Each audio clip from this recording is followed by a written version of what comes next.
to bring your practice into every single aspect of your life. When we come to our practices with a sense of sincerity, coming into your practice with a sense of self-empowerment, I think is also very important. It's not about how many books you have out or how many followers you have. You know, we all have the same value. We're all part of the same stuff. You're not just healing that present situation, you're working through it in your past and your future. Your medicine could be someone else's poison, and their poison can be your medicine. Welcome back to the podcast. So today on the Infernal Alchemy podcast, we are going to be talking about egregores, tulpas, servitors, and all the good stuff, and godhood in and of itself. So it's going to be a really interesting topic today. Today, I'm here with my co-host, Viv. Hello, everyone. I'm super excited for this one. And I'm Christian, aka the Atlantean Alchemist. So we are going to be talking first, like, what is an egregore? An egregore is essentially a collective creation of a being. Usually this is a term used in chaos magic. Egregores come from a collective focus or energy towards a creation of an entity. So this usually manifests in the form of like archetypes. So egregores that we may know of, for example, maybe like the Witch of Endor in the Bible, or egregores can appear to be more of their own entity. And in this topic today, in this podcast, we're going to be talking about whether gods are egregores or do they exist truly before humanity. And I also want to bring up the topic of explaining what a servitor is. A servitor is a being that is intentionally created for a specific task or purpose.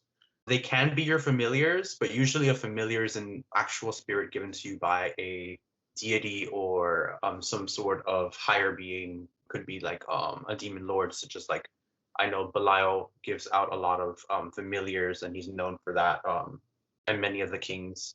So that's one big thing, and the difference between egregores and servitors. With tulpas essentially are created by strong, intense emotion left by someone behind. So this could be intense anger, or if someone dies painfully in anguish, their energy of revenge or their intense energy, maybe they died of Romeo Juliet kind of thing.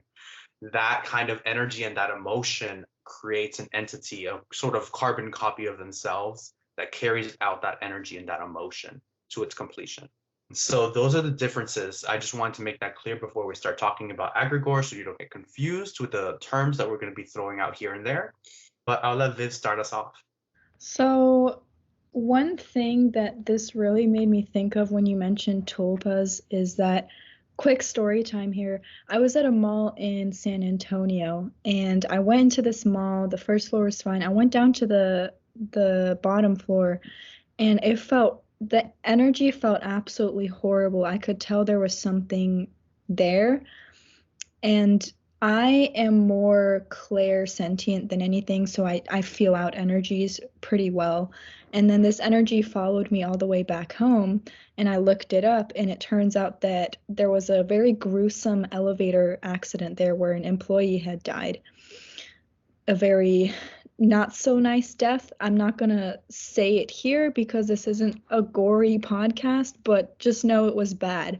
And that kind of made me think of the fact that that was probably a tulpa based off of that whole experience that that person had. So anyway, I just wanted to start us off with that little spooky story, I guess. And so egregores. Let's talk about egregores.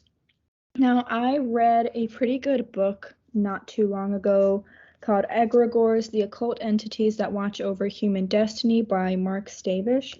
And I think it provides a pretty good insight into egregores. It does touch on tulpas, but it mainly talks about egregores. And the last chapter is about freeing yourself from the influence of egregores, because not all of them are good, right? But it's pretty interesting to think about whether or not these beings are, whether or not gods are egregores.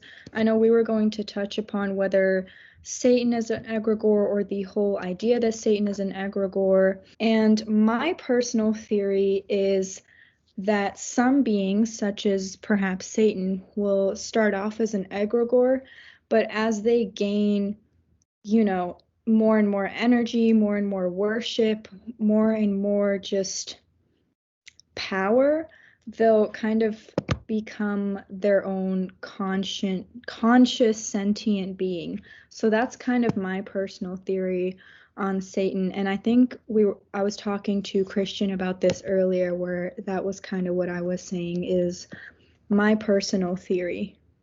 Yeah, and touching on that, I made a post a while back talking about some information that I channeled from one of my own goddesses, Athena, because I honestly didn't know the answer to this question.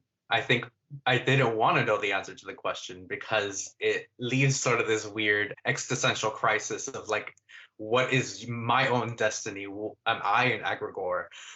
Like, it gets kind of out there, and you're just like, oh my, like, so the information she provided me with gave me a lot of perspective. She mentioned that, and of course, this is my own personal gnosis. So this is not factual. This is not on record books by the Pope or anyone else that all this is true. So this is just my take from the information that I received.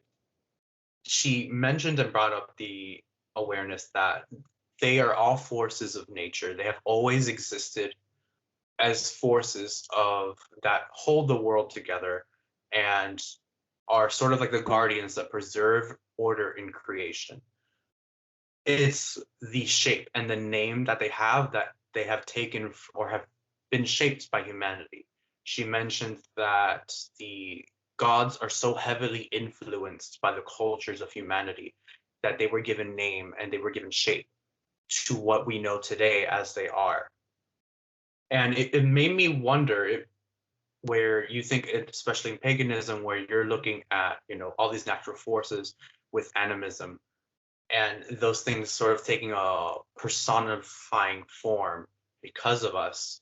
I think that gave me a little bit of an existential crisis to hear that from her.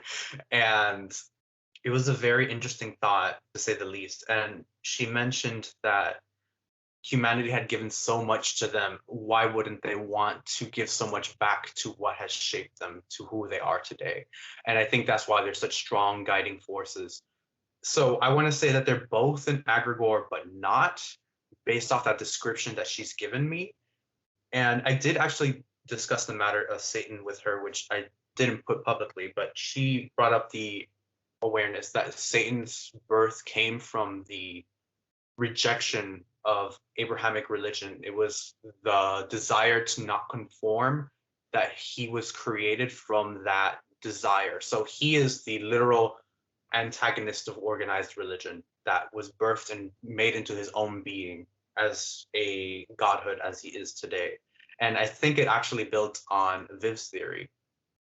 Yeah, I think that's a really beautiful piece of UPG. I know someone in the community had made a tweet talking about how, they wished we shared more UPG rather than just regurgitating stuff. So I'm really glad that you shared that, because it definitely provides a lot of insight into the conversation. And yeah, I definitely agree with all of that. I definitely feel that, those gods did have always existed, but have been kind of more personified by humanity. And with the point about Satan, of course, yes, absolutely. And with going into the topic of Satan, we also have to think about the concept of archetypes, which I think are also represented in all these gods in their original nature. For example, there's these archetypes of these goddesses of love and war. There's these archetypes of like gods of wisdom. And it's funny because I think like everyone has their own personal archetypes that we embody the most, even that the spirits that we're most attracted to are very aligned with particular archetypes. Like for me personally, I draw and attract a lot of spirits that are related to like war and love and wisdom. Like always this sort of like, maybe not intentionally, but this sort of adversarial, like, I'm just gonna clear the way and create my own path kind of chariot energy. That tends to be what I tend to attract for whatever reason. And so I've always been interested in other people who work solely with archetypes and call on those energy streams, but not necessarily the entities. Or they may take that perspective that the entities are nothing but more than archetypes. So it's a very interesting topic. It can go kind of either way, but I lean more towards the idea of everything possessing its own soul, its own nature and independent essence. And I think it goes into the idea or the topic of like, are spirits a manifestation of our mind? Are they outside of us? Are they both? I know that's talked about a lot, and it can kind of throw people off as they start thinking about like, okay, is this all in my head? Are they really all outside of me? And I don't know. It's a very interesting topic. What do you think, Viv? I definitely find the worship of gods as archetypes very fascinating, the kind of more atheistic side of paganism, or atheistic Luciferianism, atheistic Satanism in some cases, where it's more of an archetype and a sort of a not a role model, but something to embody, I suppose, that people see them as, or something to work with. And I find it pretty interesting. I think the answer is a bit of both. I do think that there's a psychological component. So for me personally, obviously this is just my opinion. There's no right or wrong to this, because no one should be so presumptuous as to think that only they have the right answer. But in my personal opinion, in my practice, I combine both kind of the spiritual, they exist as spirits sort of thing, along with the psychological model, rather than just one or the other. So personally, from my experiences, yes, I do think that they're their own beings. They have their own consciousness. They make their own decisions. They tell you the things you need to hear. But there is also a psychological component where humanity has been so enthralled by these beings that they've also become these sort of archetypes. So in the book The Horned God of the Witches by Jason Mankey, which I'm reading right now, it's a great book, by the way, he talks a lot about the rebirth of the god Pan, where, in the 1800s, people started writing about him again in poetry and stuff like that, and he became this sort of archetype that people aspire to after the Industrial Revolution. So after the Industrial Revolution, people started moving to cities, and only about 20% of the population lived in rural areas. And people obviously craved being in nature and in the countryside again. And so this archetype of Pan arose out of that, this god of nature, where even the people who didn't worship him still saw him as this archetype that they wanted to embody and to aspire to reconnect back to the land and to the landscape. And so I found that really interesting. And I think it really ties back to the idea that gods can both be their own autonomous beings, but also be these archetypes that have influenced humanity throughout history. That's really interesting. I take a very similar mind. I think maybe just because I'm a psychology major, so I tend to apply that even though I'm very animistic. I think of the Hermetic principles, especially the principle of mentalism, where we find that nothing is truly separated from our mind, and it's truly our states of awareness, our conscious like states of awareness, like entering into alpha and omega states of consciousness. We tap into like in trance and in meditation. We tap into a lot more. So the mind is really like a doorway to the astral and to all these much bigger things than ourselves. So I feel like with spirits existing in the mind, it's more like our mind is the gateway to them, and they're able to manifest themselves within our mind, and essentially we internalize them just as they internalize us. And I think that's a better way of explaining it. Like we hear also of a lot of people working with entities and embodying them, becoming more like them in the work that they do. And I think that's a product of them being interwoven into our own mind, whether that's even just in archetypes. And so I would say, honestly, even for me, it would be both.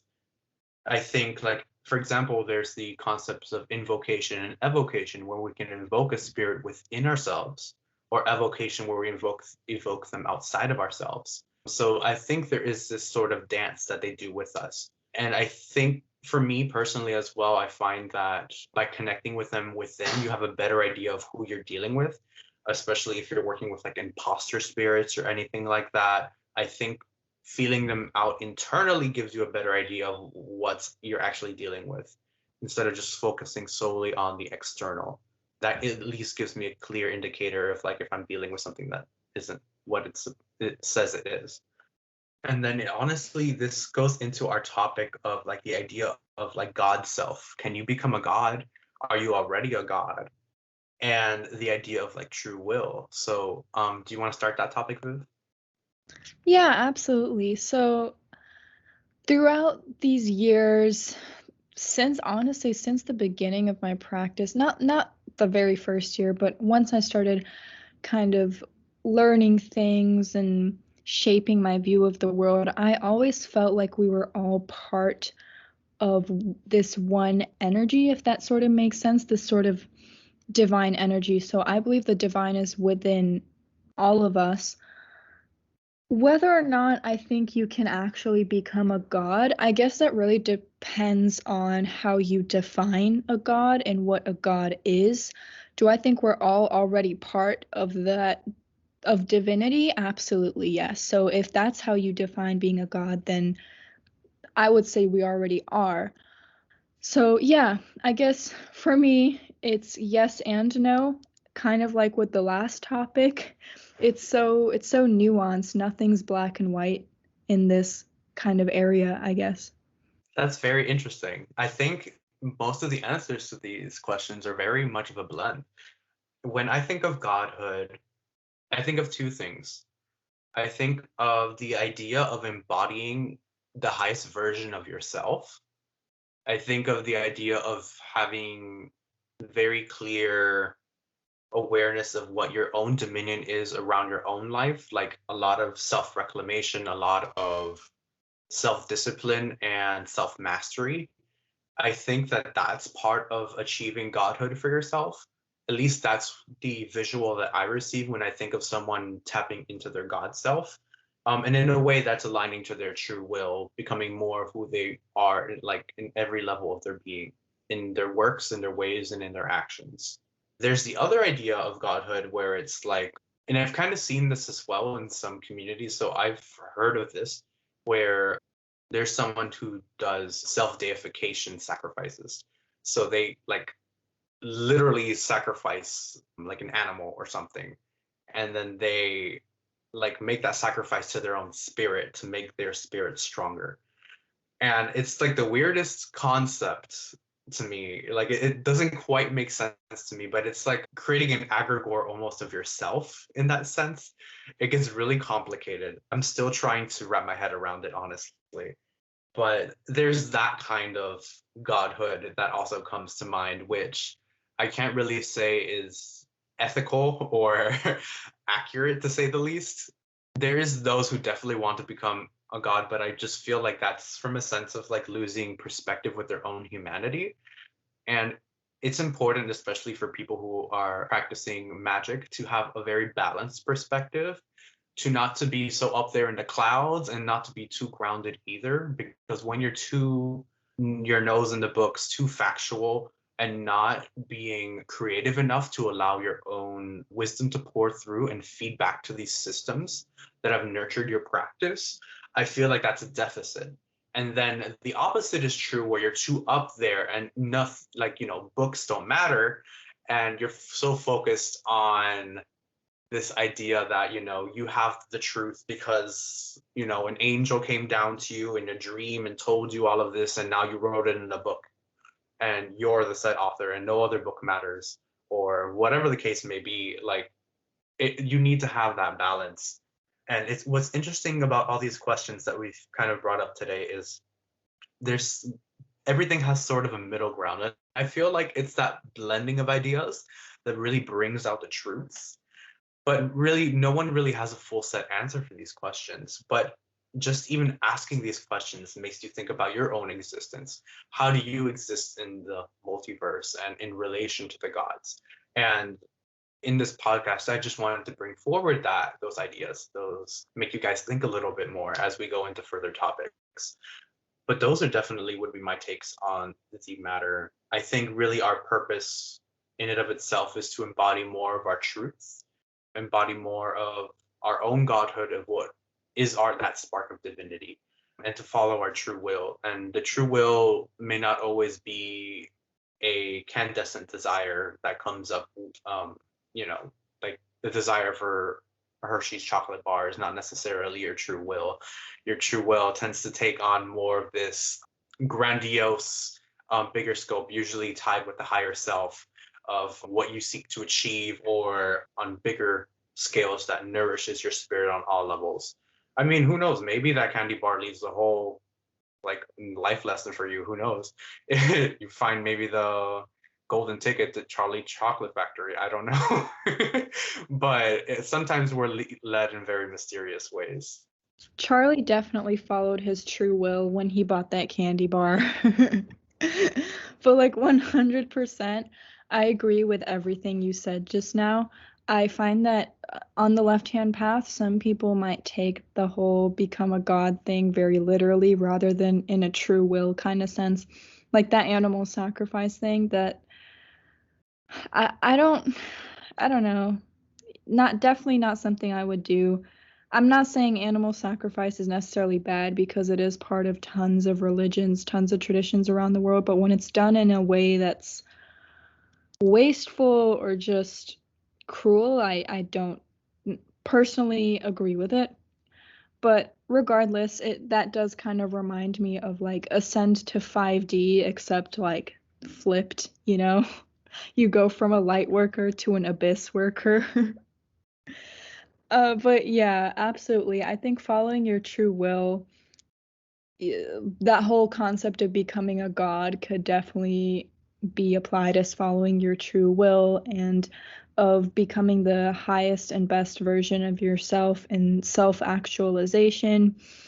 And that's another psychology and spirituality concept. This is why I love psychology, because but that's not the only reason why, but it's one of the reasons I love psychology is that it can really interact with your spiritual practice in a lot of interesting ways. So the idea of like self-actualization, you can do that on multiple levels of existing spiritually, mentally, all of those things. And I do think that it's important to remember that, because oftentimes, especially in witchcraft, and I say this as a witch, we get caught up in like material gain where you're like, okay, I do witchcraft. I learned witchcraft just so I can manifest stuff.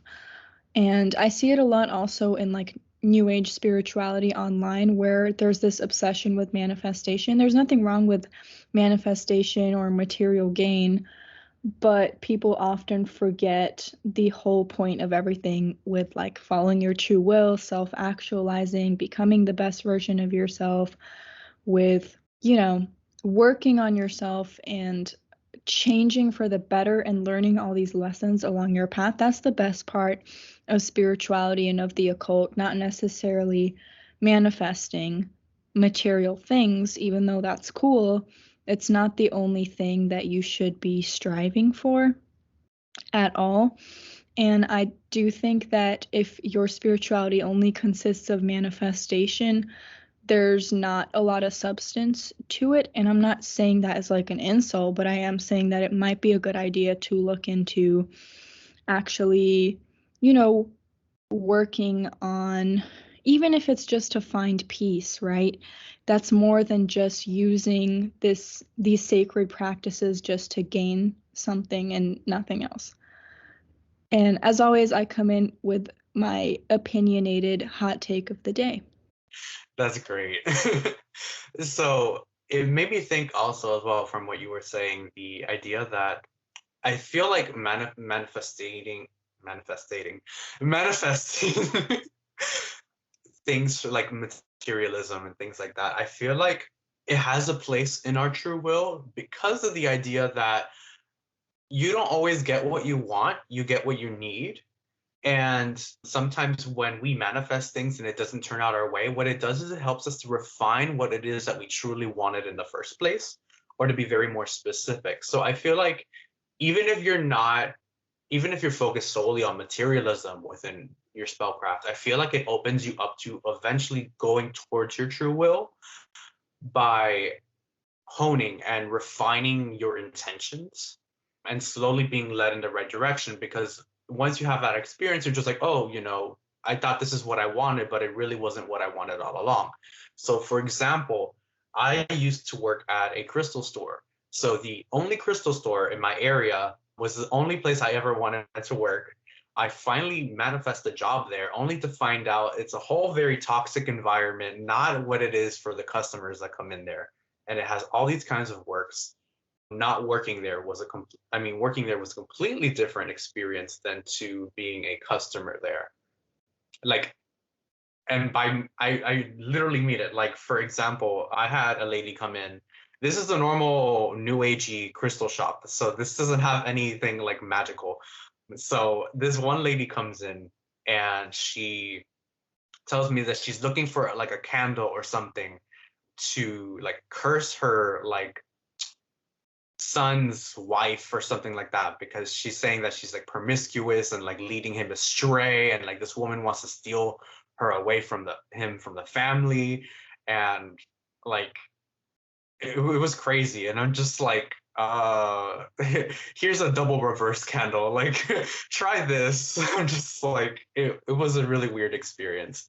I've learned that crystal shops attract very strange people.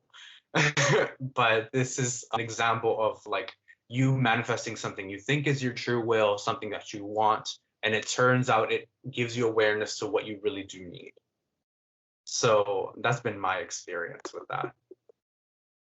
100%. And in the last episode, I did actually talk about how, like, sometimes the gods you work with may prevent a certain manifestation from happening if it's not good for you, but oftentimes they might let it happen just so you can learn that lesson. I'm sure a lot of us, this was actually not cool, but this was interesting to hear about because it's so overt how how it didn't work out, but it also led you to realizing what you actually want to do, which is really cool.